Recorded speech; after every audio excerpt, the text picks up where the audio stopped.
News break ਤੋਂ ਬਾਅਦ ਤੁਹਾਡਾ ਸਵਾਗਤ ਹੈ।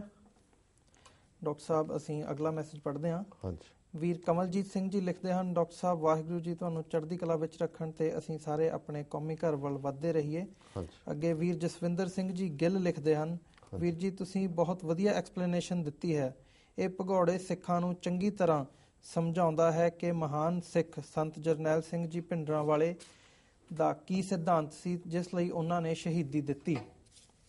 ਤੇ ਅਗਲਾ ਮੈਸੇਜ ਕੈਨਬਰਾ ਤੋਂ ਵੀਰ ਮਨਦੀਪ ਸਿੰਘ ਜੀ ਢੀਂਡਸੇ ਦਾ ਹੈ। ਉਹ ਲਿਖਦੇ ਹਨ, ਡਾਕਟਰ ਸਾਹਿਬ ਵਾਹਿਗੁਰੂ ਜੀ ਕਾ ਖਾਲਸਾ ਵਾਹਿਗੁਰੂ ਜੀ ਕੀ ਫਤਿਹ। ਵੈਸੇ ਤਾਂ SOS ਬਹੁਤ ਵਧੀਆ ਚੱਲ ਰਿਹਾ ਹੈ, ਪਰ ਇਸ ਪ੍ਰੋਗਰਾਮ ਦੀ ਖਾਸ ਜ਼ਰੂਰਤ ਸੀ।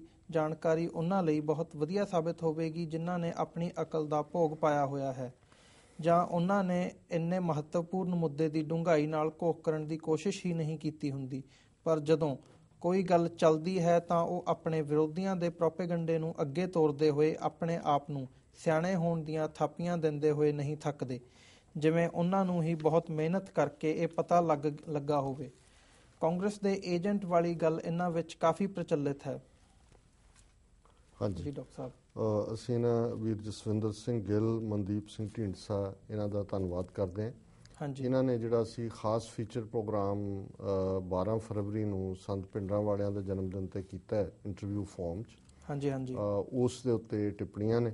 ਸੋ ਇਹਨਾਂ ਨੇ ਜਿਵੇਂ ਵੀਰ ਮਨਦੀਪ ਸਿੰਘ ਢੀਂਡਸਾ ਨੇ ਲਿਖਿਆ ਕਿ ਜਿਹੜੇ ਭਗੌੜੇ ਕਿਸਮ ਦੇ ਲੋਕ ਨੇ ਜਿਨ੍ਹਾਂ ਨੇ ਇਹ ਪ੍ਰੋਪੇਗੈਂਡੇ ਤੇ ਯਕੀਨ ਕੀਤਾ ਹੋਇਆ ਸੀ ਜਾਂ ਕੀਤਾ ਹੋਇਆ ਕਿ ਜਿਸ ਸੰਤਾਂ ਨੂੰ ਕਾਂਗਰਸ ਲਿਆਈ, ਸੰਜੇ ਗਾਂਧੀ ਲਿਆਇਆ। ਸੋ ਇਹਨਾਂ ਦਾ ਕਹਿਣਾ ਕਿ ਅਸੀਂ ਇਹਨਾਂ ਨੂੰ ਜਿਹੜਾ ਚੰਗੇ ਢੰਗ ਨਾਲ ਇਹਨਾਂ ਨੂੰ ਜਵਾਬ ਦਿੱਤੇ। ਸੋ ਬਾਕੀ ਇਹ ਕਲਾਸ ਨਾਲ ਨਾਲ ਰਹਿਣੀ ਹੈ, ਇਹਨਾਂ ਦੀ ਸਾਨੂੰ ਬਹੁਤੀ ਚਿੰਤਾ ਕਰਨ ਦੀ ਲੋੜ ਨਹੀਂ ਹੈ। ਹਾਂਜੀ, ਔਰ ਅਸੀਂ ਇਹਨਾਂ ਦਾ ਬਹੁਤ ਧੰਨਵਾਦ ਕਰਦੇ ਹਾਂ ਵੀਰਾਂ ਦਾ ਕਿ ਇਹਨਾਂ ਨੇ ਇਸ ਦੇ ਉੱਤੇ ਟਿੱਪਣੀ ਕੀਤੀ ਹੈ। ਹਾਂਜੀ ਡਾਕਟਰ ਸਾਹਿਬ, ਸਾਡਾ ਸਮਾਂ ਸਮਾਪਤੀ ਵੱਲ ਜਾ ਰਿਹਾ। ਸਾਨੂੰ ਅੱਜ ਦੇ ਦਿਨ ਦੀ ਇਤਿਹਾਸਕ ਅਹਿਮੀਅਤ ਬਾਰੇ ਦੱਸੋ। ਅੱਜ ਦੇ ਦਿਨ ਦੇ ਹਵਾਲੇ ਨਾਲ 1921 ਦੇ ਵਿੱਚ ਜਦੋਂ ਕਿ ਗੁਰਦੁਆਰਾ ਸੁਧਾਰ ਲਹਿਰ ਚੱਲ ਰਹੀ ਸੀ, ਸੋ ਗੁਰਦੁਆਰਾ ਰੋੜੀ ਸਾਹਿਬ ਏਮਨਾਬਾਦ ਪਾਕਿਸਤਾਨ 'ਚ ਹੈ ਹੁਣ। ਹਾਂਜੀ, ਇਸ ਦਾ ਕੰਟਰੋਲ SGPC ਦੇ ਕੋਲ ਆਇਆ ਔਰ ਅੱਜ ਕੱਲ੍ਹ ਇਹ ਵੀ ਗੁਰਦੁਆਰਾ ਰੋੜੀ ਸਾਹਿਬ ਵੀ ਦਰਸ਼ਨਾਂ ਦੇ ਲਈ ਖੋਲ੍ਹ ਦਿੱਤਾ ਗਿਆ ਜੀ। 1924 ਦੇ ਵਿੱਚ ਦੂਸਰਾ 500 ਸਿੰਘਾਂ ਦਾ ਸ਼ਹੀਦੀ ਜੱਥਾ ਅਕਾਲ ਤਖਤ ਸਾਹਿਬ ਤੋਂ ਜੈਤੋ ਵੱਲ ਤੁਰਿਆ ਤਾਂ ਕਿ ਕਿਉਂਕਿ ਪਹਿਲੇ ਜੱਥੇ ਦੇ ਉੱਤੇ ਫਾਇਰਿੰਗ ਕੀਤੀ ਮਸ਼ੀਨ ਗਨਾਂ ਨਾਲ, 100 ਤੋਂ ਜ਼ਿਆਦਾ ਸਿੰਘ ਸ਼ਹੀਦ ਹੋਏ। ਹਾਂਜੀ, ਬਹੁਤ ਸਾਰੇ ਜ਼ਖਮੀ ਹੋਏ, ਪਰ ਸਿੰਘਾਂ ਨੇ ਰਿਜ਼ੋਲਵ ਕੀਤਾ ਅਕਾਲ ਤਖਤ ਤੋਂ ਕਿ ਅਸੀਂ ਅਖੰਡ ਪਾਠ ਉੱਥੇ ਕਰਨਾ ਹੀ ਕਰਨਾ। ਸੋ ਇਹ ਦੂਸਰਾ ਸ਼ਹੀਦੀ ਜੱਥਾ ਸੀ ਜੀ। 1993 ਦੇ ਵਿੱਚ ਅੱਜ ਦੇ ਦਿਨ ਸਾਡੀ ਲਹਿਰ ਦੇ ਬਹੁਤ ਮਹਾਨ ਆਗੂ, ਮੌਜੂਦਾ ਲਹਿਰ ਦੇ ਬਾਬਾ ਗੁਰਬਚਨ ਸਿੰਘ ਮਾਨੋਚਾਲ, ਹਾਂਜੀ, ਜਿਨ੍ਹਾਂ ਨੇ 5 ਮੈਂਬਰੀ ਪੰਥਕ ਕਮੇਟੀ ਨੂੰ ਲੀਡ ਕੀਤਾ ਹੈ। ਬਾਬਾ ਗੁਰਬਚਨ ਸਿੰਘ ਮਾਨੋਚਾਲ ਦੀ 5 ਮੈਂਬਰੀ ਪੰਥਕ ਕਮੇਟੀ ਨੇ ਹੀ 29 ਅਪ੍ਰੈਲ 1986 ਨੂੰ ਖਾਲਿਸਤਾਨ ਦਾ ਐਲਾਨਨਾਮਾ ਕੀਤਾ ਸੀ। ਹਾਂਜੀ, ਇਹ ਅਕਾਲ ਤਖਤ ਸਾਹਿਬ ਦੇ ਜਥੇਦਾਰ ਵੀ ਰਹੇ ਔਰ ਬੜੀ ਬਹਾਦਰੀ ਦੇ ਨਾਲ ਇਹਨਾਂ ਦਾ ਇਹ ਸੀ ਕਿ ਮੈਂ ਕਦੇ ਜਿਉਂਦੇ ਜੀ ਦੁਸ਼ਮਣ ਦੇ ਹੱਥ 'ਚ ਨਹੀਂ ਆਵਾਂਗਾ। ਔਰ 1993 'ਚ ਅੱਜ ਦੇ ਦਿਨ ਜੂਝਦਿਆਂ ਹੋਇਆਂ ਜਿਹੜੀ ਆ ਉਹਨਾਂ ਨੇ ਸ਼ਹੀਦੀ ਪਾਈ। ਸੋ ਇਹ ਸਾਡੀ ਅਜੋਕੀ ਖਾਲਿਸਤਾਨੀ ਲਹਿਰ ਦੇ ਬਹੁਤ ਵੱਡੇ ਥੰਮ ਨੇ। 1978 ਤੋਂ ਇਹ ਐਕਟਿਵ ਰਹੇ ਔਰ ਸੰਤ ਜਰਨੈਲ ਸਿੰਘ ਖਾਲਸਾ ਭਿੰਡਰਾਂਵਾਲਿਆਂ ਦੀ ਸੰਗਤ ਵੀ ਮਾਣੀ ਔਰ ਪੂਰੀ ਬਹਾਦਰੀ ਦੇ ਨਾਲ ਇਹਨਾਂ ਦੇ ਨਾਂ ਦਾ ਜਿਹੜਾ ਲੋਹਾ ਹੈ ਉਹ ਦੁਸ਼ਮਣ ਵੀ ਮੰਨਦਾ ਸੀ। ਮਾਝੇ ਦੇ ਵਿੱਚ, ਅੰਮ੍ਰਿਤਸਰ, ਗੁਰਦਾਸਪੁਰ 'ਚੋਂ ਥਰ-ਥਰ ਕੰਬਦੇ ਸੀ ਮਾਨੋਚਾਲ ਦੇ ਨਾਂ ਤੋਂ। ਵਰਲਡ ਹਿਸਟਰੀ ਦੇ ਹਵਾਲੇ ਨਾਲ 1859 ਦੇ ਵਿੱਚ ਅਰਕੈਂਸਸ ਦੀ ਲੈਜਿਸਲੇਚਰ ਨੇ ਇਹ ਮਤਾ ਕੀਤਾ ਕਿ ਜਿਹੜੇ ਬਲੈਕ ਆਜ਼ਾਦ ਆਪਣੇ ਆਪ ਨੂੰ ਕਹਿੰਦੇ ਨੇ, ਜਾਂ ਤਾਂ ਉਹ ਐਗਜ਼ਾਈਲ 'ਚ ਜਾਣ ਤੇ ਜਾਂ ਉਹ ਸਲੇਵਰੀ ਕਬੂਲਣ।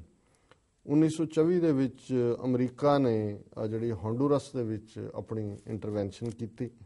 1933 ਦੇ ਵਿੱਚ ਹਿਟਲਰ ਨੇ ਕਮਿਊਨਿਸਟ ਪਾਰਟੀ ਨੂੰ ਦੇ ਉੱਤੇ ਪਾਬੰਦੀ ਲਾ ਦਿੱਤੀ। ਪਹਿਲਾਂ ਨਾਜ਼ੀਆਂ ਨੇ ਖੁਦ ਹੀ ਜਿਹੜੀ ਪਾਰਲੀਮੈਂਟ ਬਿਲਡਿੰਗ ਸੀ ਬਰਲਿਨ ਦੇ ਵਿੱਚ ਉਹਨੂੰ ਅੱਗ ਲਾ ਦਿੱਤੀ ਔਰ ਉਹਦਾ ਜਿਹੜਾ ਦੋਸ਼ ਹੈ ਉਹ ਕਮਿਊਨਿਸਟਾਂ ਦੇ ਉੱਤੇ ਥੋਪਿਆ ਵੀ ਇਹਨਾਂ ਨੇ ਅੱਗ ਲਾਈ ਹੈ ਔਰ ਫਿਰ ਉਹਨੇ ਅਗਲੇ ਦਿਨ ਜਿਹੜਾ ਹੈ ਉਹਨਾਂ ਦੇ ਉੱਤੇ ਪਾਬੰਦੀ ਲਾ ਦਿੱਤੀ।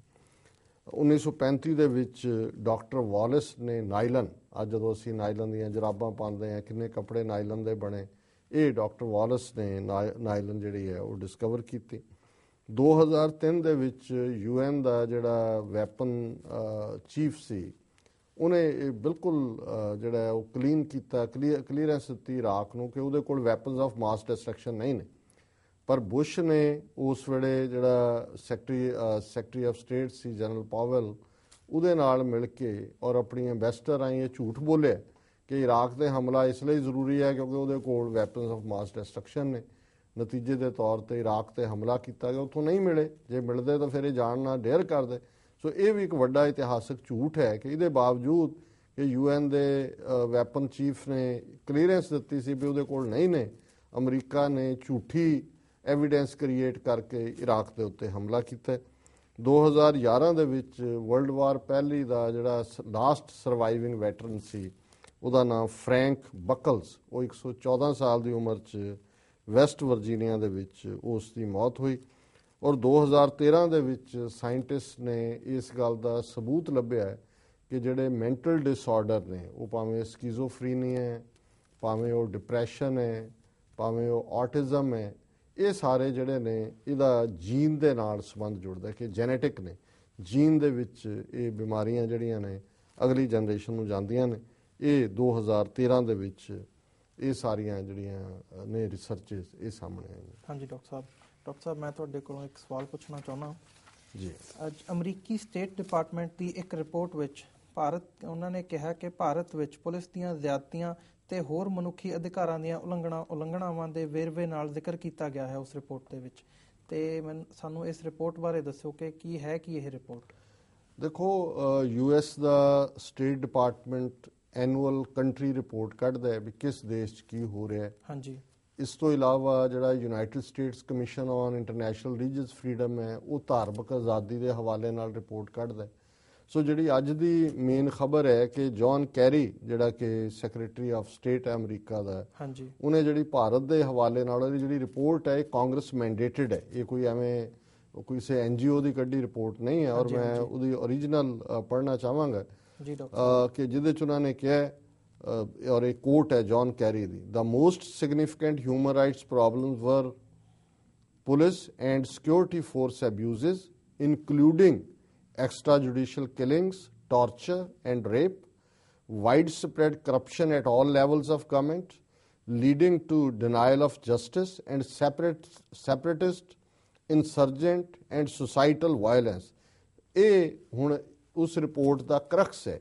ਇਹਨੂੰ ਮੈਂ ਪੰਜਾਬੀ ਦੇ ਵਿੱਚ ਸਖੈਣ ਕਰਦੇ ਹਾਂ ਕਿ ਜਿਹੜੀਆਂ ਬਹੁਤ ਸਾਰੀਆਂ ਹਿਊਮਨ ਰਾਈਟਸ ਦੀਆਂ ਅਬਿਊਜ਼ਸ ਹਿੰਦੁਸਤਾਨ 'ਚ ਹੋ ਰਹੀਆਂ ਨੇ, ਉਹ ਪੁਲਿਸ ਔਰ ਸਿਕਿਉਰਿਟੀ ਫੋਰਸਿਸ ਵੱਲੋਂ ਹੋ ਰਹੀਆਂ, ਜਿਨ੍ਹਾਂ ਦੇ ਵਿੱਚ ਲੋਕਾਂ ਨੂੰ ਝੂਠੇ ਮੁਕਾਬਲਿਆਂ 'ਚ ਮਾਰਿਆ ਜਾਂਦਾ ਹੈ, ਐਕਸਟਰਾ ਜੁਡੀਸ਼ੀਅਲ ਕਿਲਿੰਗਸ, ਟਾਰਚਰ ਕੀਤਾ ਜਾਂਦਾ ਹੈ, ਤਸ਼ੱਦਦ ਕੀਤਾ ਜਾਂਦਾ ਹੈ, ਰੇਪ, ਜਬਰ ਜਨਾਹ ਹੁੰਦਾ ਹੈ, wide spread corruption at all levels of government, ਸਾਰੇ ਪਾਸੇ ਕਰਪਸ਼ਨ ਦਾ ਬੋਲਬਾਲ ਹੈ, ਜਿਸ ਕਰਕੇ leading to denial of justice, ਲੋਕਾਂ ਨੂੰ ਅਦਾਲਤਾਂ 'ਚੋਂ ਜਸਟਿਸ ਵੀ ਨਹੀਂ ਮਿਲਦਾ। ਔਰ ਇਹੀ ਕਾਰਨ ਹੈ ਕਿ ਜਿਹੜੇ ਵੱਖਵਾਦੀ, ਸੈਪਰੇਟਿਸਟ, ਇਨਸਰਜੈਂਟ ਜਿਹੜੀ ਹਥਿਆਰਬੰਦ ਸੰਘਰਸ਼ ਕਰਦੇ ਨੇ, ਔਰ ਸੁਸਾਇਟੀ ਦੇ ਵਿੱਚ ਵਾਇਲੈਂਸ, ਹਿੰਸਾ ਜਿਹੜੀ ਹੈ ਉਸ ਦਾ ਬੋਲਬਾਲ ਹੈ। ਔਰ ਫਿਰ ਉਹਨਾਂ ਨੇ ਕਿਹਾ other human rights problems included disappearances, ਲਾਪਤਾ ਚੁੱਕ ਕੇ ਗਾਇਬ ਕਰ ਦੇਣਾ, poor prison conditions that were frequently life threatening, ਜੇਲ੍ਹਾਂ ਦਾ ਇਹ ਹਾਲ ਹੈ ਵੀ ਉੱਥੇ ਗਏ ਬੰਦੇ ਮਰ ਜਾਂਦੇ ਨੇ, ਆਰਬਿਟਰਰੀ ਅਰੈਸਟ, ਝੂਠਾ ਚੁੱਕ ਕੇ ਫੜ ਲਓ, ਐਂਡ ਡਿਟੈਂਸ਼ਨ, ਬਿਨਾਂ ਕੋਈ ਮੁਕੱਦਮਾ ਚਲਾਏ ਉਹਨਾਂ ਨੂੰ ਅੰਦਰ ਰੱਖੋ, and lengthy pre trial detention. The report said it noted that judiciary remained overburdened and court backlogs led to lengthy delays or the denial of justice। ਕਿ ਅਦਾਲਤਾਂ ਦੇ ਵਿੱਚ ਢੇਰ ਲੱਗੇ ਹੋਏ ਨੇ ਕੇਸਾਂ ਦੇ, ਬੈਕਲੌਗ ਕਈ ਦਹਾਕਿਆਂ ਦਾ ਚੱਲ ਰਿਹਾ ਹੈ, ਲੋਕਾਂ ਨੂੰ ਜਸਟਿਸ ਨਹੀਂ ਮਿਲ ਰਿਹਾ। ਹੁਣ ਜੇ ਇਸ ਰਿਪੋਰਟ ਤੋਂ ਹੀ ਇਹ ਤੁਸੀਂ ਕੋਈ ਕਨਕਲੂਜਨ ਕੱਢਣਾ ਹੋਏ ਕਿ ਜਿੱਥੇ ਬੰਦੇ ਚੁੱਕ ਕੇ ਅਲੋਪ ਹੋ ਸਕਦੇ ਨੇ, ਐਕਸਟਰਾ ਜੁਡੀਸ਼ੀਅਲ ਕਿਲਿੰਗਸ ਉਹਨੂੰ ਕਹਿੰਦੇ ਨੇ, ਜਿਹਨੂੰ ਮਰਜ਼ੀ ਚੁੱਕ ਕੇ ਡਿਟੇਨ ਕੀਤਾ ਜਾ ਸਕਦਾ ਹੈ, ਰੇਪ ਹੋ ਸਕਦਾ ਹੈ, ਕਰਪਸ਼ਨ ਐਟ ਆਲ ਲੈਵਲ ਹੈ, ਜੁਡੀਸ਼ਰੀ ਇੰਨੀ ਕੁ ਓਵਰਬਰਡਨਡ ਹੈ। ਦੂਜੇ ਨੇ ਕਿਉਂ ਜਿਹੀ ਡੈਮੋਕ੍ਰੇਸੀ ਹੈ, ਕਿਉਂ ਜਿਹਾ ਸਿਸਟਮ ਹੈ ਜਿਹਨੂੰ ਕਹੋ ਜੀ we are the largest democracy in the world, America is the greatest democracy, we are the largest democracy, ਜਿਹਨੂੰ ਕਹਿੰਦੇ ਨੇ ਵੀ ਵਾਟ ਅ ਸ਼ੇਮ ਜੀ। ਸੋ ਅਸੀਂ ਸਮਝਦੇ ਹਾਂ ਵੀ ਇਹ ਰਿਪੋਰਟ ਜਿਹੜੀ ਹੈ ਇਹ 2014 ਹੈ, ਇਹ ਕਹਿ ਰਹੇ ਜੀ ਅਸੀਂ ਸੁਪਰ ਪਾਵਰ ਬਣਨ ਲੱਗੇ ਹਾਂ, ਅਸੀਂ ਜਿਹੜਾ ਉਹ 2025 ਤੱਕ ਜਿਹੜਾ ਉਹ ਚੀਨ ਨੂੰ ਬੀਟ ਕਰ ਦਿਆਂਗੇ, 2050 ਤੱਕ ਅਸੀਂ ਅਮਰੀਕਾ ਨੂੰ ਬੀਟ ਕਰ ਦਿਆਂਗੇ। ਆਹ ਤਾਂ ਹਾਲ ਹੈ ਪਹਿਲਾਂ ਵੀ ਰਾਣੀ ਅੱਗਾ ਟੱਕ। ਹਾਂਜੀ ਡਾਕਟਰ ਸਾਹਿਬ, ਇਹ ਰਿਪੋਰਟ ਤੋਂ ਅਸੀਂ ਇਹ ਅਨੁਮਾਨ ਲਾ ਸਕਦੇ ਹਾਂ ਕਿ ਬਾਹਰਲੇ ਮੁਲਕਾਂ ਨੂੰ ਸਾਰਾ ਕੁਝ ਪਤਾ ਕਿ ਉੱਥੇ ਕੀ ਹੋ ਰਿਹਾ, ਪਰ ਫਿਰ ਵੀ ਜਿਹੜੀਆਂ ਜਦੋਂ ਕੋਈ ਮਸਲਾ ਉੱਠਦਾ ਤਾਂ ਉਹ ਫਿਰ ਵੀ ਇੰਡੀਅਨ ਸਟੇਟ ਦਾ ਸਾਥ ਦਿੰਦੇ ਨੇਗੇ, ਇਹਦਾ ਕੀ ਕਾਰਨ ਹੈ? ਨਹੀਂ ਜੀ, ਇਹ ਘੋਗੜ ਕੰਨੇ ਨੇ, ਹੁਣ ਦਾ ਘੋਗੜ ਕੰਨਾ ਕੀ ਹੁੰਦਾ, ਇਹਨਾਂ ਨੂੰ ਕਿਹੜਾ ਨਹੀਂ, ਪਹਿਲਾਂ ਕਿਹੜਾ ਨਹੀਂ ਪਤਾ ਵੀ ਇਹ ਹੁਣ ਰਿਪੋਰਟ ਨਾਲ ਹੀ ਪਤਾ ਲੱਗਿਆ। ਰਿਪੋਰਟ ਨਾਲ ਤਾਂ ਉਹ ਇੱਕ ਰਿਚੁਅਲ ਹੈ, ਇੱਕ ਰਸਮ ਹੈ ਵੀ ਇਹਨਾਂ ਨੂੰ ਕਹਿਣਾ ਪੈਂਦਾ। ਪਰ ਇਹਨਾਂ ਦੇ ਆਪਣੇ ਵਪਾਰਕ ਹਿੱਤ ਨੇ। ਇਹਨਾਂ ਦਾ ਜਿੱਥੇ ਵੀ ਤੁਸੀਂ ਦੇਖੋਗੇ ਡਿਕਟੇਟਰਾਂ ਦੇ ਨਾਲ ਜਾ ਕੇ ਰਲਦੇ ਨੇ, ਮਿਡਲ ਈਸਟ ਦੇ ਸ਼ੇਖਾਂ ਨਾਲ ਰਲੇ ਹੋਏ ਨੇ, ਉੱਥੇ ਕਿਹੜੇ ਹਿਊਮਨ ਰਾਈਟ ਨੇ। ਲੇਕਿਨ ਇਹਨਾਂ ਨੂੰ ਸੂਟ ਕਰਦਾ। ਹੁਣ ਜੇ ਜਿਹਨੂੰ ਡੰਡਾ ਚਾੜਨਾ ਉਸ ਦੇ ਉੱਤੇ ਫਿਰ ਤੁਸੀਂ ਭਾਵੇਂ ਉਹਨੂੰ ਕੁਛ ਬਣਾ ਦਿਓ, ਉਹਨੂੰ ਇਸਲਾਮ ਦਾ ਨਾਂ ਦੇ ਦਿਓ, ਉਹਨੂੰ ਕਮਿਊਨਿਜ਼ਮ ਦਾ ਦੇ ਦਿਓ, ਕੋਈ ਹੋਰ ਦੇ ਦਿਓ, ਨਹੀਂ ਹੈ ਤਾਂ ਸਭ ਕੁਝ ਠੀਕ ਹੈ ਐਜ਼ ਲੌਂਗ ਐਜ਼ ਇਹਨਾਂ ਦੇ ਇੰਟਰਸਟ ਸਰਵ ਕਰਦੇ ਨੇ। ਸੋ ਪਰ ਇਹ ਇੱਕ ਪੋਜ਼ਿਟਿਵ ਗੱਲ ਹੈ ਵੀ ਐਟਲੀਸਟ ਇਸ ਪੀਰੀਅਡ 'ਚ ਜਦੋਂ ਕਿ ਉਹਨਾਂ ਦੇ ਨਾਲ ਇਹਨਾਂ ਦੇ ਥੋੜ੍ਹੇ ਜਿਹੀ ਬਿਟਰ ਰਿਲੇਸ਼ਨਸ਼ਿਪ ਵੀ ਹੋਈ ਹੈ ਵੀ ਸੈਕਟਰੀ ਆਫ ਸਟੇਟ ਨੇ ਖੁਦ ਇਸ ਰਿਪੋਰਟ ਨੂੰ ਰਿਲੀਜ਼ ਕੀਤਾ, ਨਹੀਂ ਤਾਂ ਇਹਨਾਂ ਦੇ ਡਿਪਾਰਟਮੈਂਟ ਚੁੱਪ ਚਪੀਤੇ ਕਰ ਦਿੰਦੇ ਨੇ, ਕਦੀ ਖਬਰ ਲੱਗ ਜਾਂਦੀ ਹੈ। But this is very significant. ਜੀ ਡਾਕਟਰ ਸਾਹਿਬ ਸਾਨੂੰ ਸਮਾਂ ਅੱਗੇ ਵਧਣ ਦੀ ਇਜਾਜ਼ਤ ਨਹੀਂ ਦਿੰਦਾ, ਤੇ ਹੁਣ ਸਾਡੇ ਦਰਸ਼ਕਾਂ ਨੂੰ ਅੱਜ ਦਾ ਵਿਚਾਰ ਦੱਸੋ।